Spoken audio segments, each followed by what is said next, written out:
Hi friends, welcome. Baakiyalakshmi வரும் வாரங்களில் என்ன இன்ட்ரெஸ்டிங்கான சீன்ஸ் வரப்போகுதுன்றதை பற்றி பார்க்கலாம். ராதிகாவோட அம்மா சொல்கிறாங்க, ராதிகாவை அவள் போக்கிலே விட்டோம்னா அவள் கண்டிப்பாக கல்யாணத்துக்கு சம்மதம் சொல்லவே மாட்டா, இப்படியே தான் இருப்பா அப்படின்னு சொல்கிறாங்க. நம்ம கல்யாணத்துக்கு ஏற்பாடு பண்ணிவிட்டு ராதிகாட்ட சொன்னால் கண்டிப்பாக சம்மதிச்சிருவா அப்படின்னு சொல்கிறாங்க. கோபியை பார்த்து ராதிகாவோட அண்ணனும் பேசுகிறாரு. கோபி சொல்கிறாரு, நான் நாளைக்கே கல்யாணம் பண்ணிக்க தயார் தான் அப்படின்னு சொல்லிடுறாரு. கோபி இப்போது ராதிகா வீட்டுக்கு வராரு. ராதிகாவோட அண்ணன் கோபிகிட்ட சொல்கிறாரு, உங்களுக்கு ராதிகாவை கல்யாணம் பண்ணிக்கிறதுல எந்த அப்ஜெக்ஷனும் இல்லை அப்படின்னா நம்ம கல்யாண வேலையை ஸ்டார்ட் பண்ணிடலாம் அப்படின்னு சொல்கிறாரு. அது கேட்ட உடனே ராதிகா கோபப்படுறாங்க. இப்போ எதுக்காக கல்யாண பேச்செல்லாம் பேசிகிட்டு இருக்கிறீங்க, எனக்கு கொஞ்சம் டைம் கொடுங்க அப்படின்னு சொல்கிறாங்க. இன்னும் எத்தனை நாள் தான் நீ டைம் கேட்டுகிட்டே இருப்ப அப்படின்னு ராதிகாவோட அம்மா கோபப்படுறாங்க. கோபி சொல்கிறாரு, உனக்கு என்ன கல்யாணம் பண்ணிக்கிறதுல விருப்பம் இருக்குன்னு எனக்கு நல்லாவே தெரியும் அப்படின்னு சொல்கிறாரு. ஆனால் உனக்கு என்ன பிரச்சனைனா, இப்போ கோபியை கல்யாணம் பண்ணிட்டா அந்த பாக்கியலட்சுமி என்ன நினைப்பா அப்படின்னு தானே நினைக்கிற அப்படின்னு கேட்குறாரு.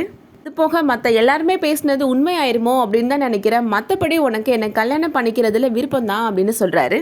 மற்றவங்க என்ன நினைப்பாங்க அப்படின்னு பார்த்துட்டு இருந்தேன்னா உன்னோட வாழ்க்கையை நீ வாழவே முடியாது ராதிகா அப்படின்னு சொல்கிறாரு கோபி. இனிமேல் வாழ போகிற வாழ்க்கையாவது நமக்காக வாழ்வோம், நம்ம சந்தோஷமாக இருக்கலாம் ராதிகா அப்படின்னு சொல்கிறாரு கோபி. ராதிகா அம்மா சொல்கிறாங்க, ராதிகாவை விட்டால் பேசிகிட்டே தான் இருப்பா, கல்யாணத்துக்கு சம்மதம் சொல்லவே மாட்டா அப்படின்னு சொல்கிறாங்க. ராதிகா அன்னைகிட்ட சொல்கிறாங்க, இங்கே பாரு சந்துரு, நீ ஜோசியரை பார்த்து நல்ல நாள் குறிச்சிட்டு வா, நம்ம கல்யாணத்துக்கு ஏற்பாடு பண்ணிடலாம் அப்படின்னு சொல்கிறாங்க. ராதிகா இங்கே என்ன பண்ணுறது, இந்த கல்யாணத்தை தடுத்து நிப்பாட்டலாமா இல்லை கல்யாணம் பண்ணிக்கலாமா அப்படின்னு ஒரு குழப்பத்திலே இருக்கிறாங்க.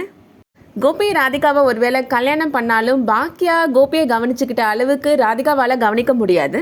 இது பேசாமல் நம்ம பாக்கியா கூட இருந்திருக்கலாமோ அப்படின்னு கோபி யோசிக்க போகிறாரு. வெயிட் பண்ணி பார்க்கலாம் ராதிகா என்ன முடிவு எடுக்க போகிறாங்க அப்படின்றத. இந்த வீடியோ உங்களுக்கு பிடிச்சிருந்துச்சுன்னா லைக் பண்ணிக்கோங்க. சீரியல் அப்டேட்ஸ்க்கு நம்ம சேனலை சப்ஸ்கிரைப் பண்ணிக்கோங்க. தேங்க்யூ.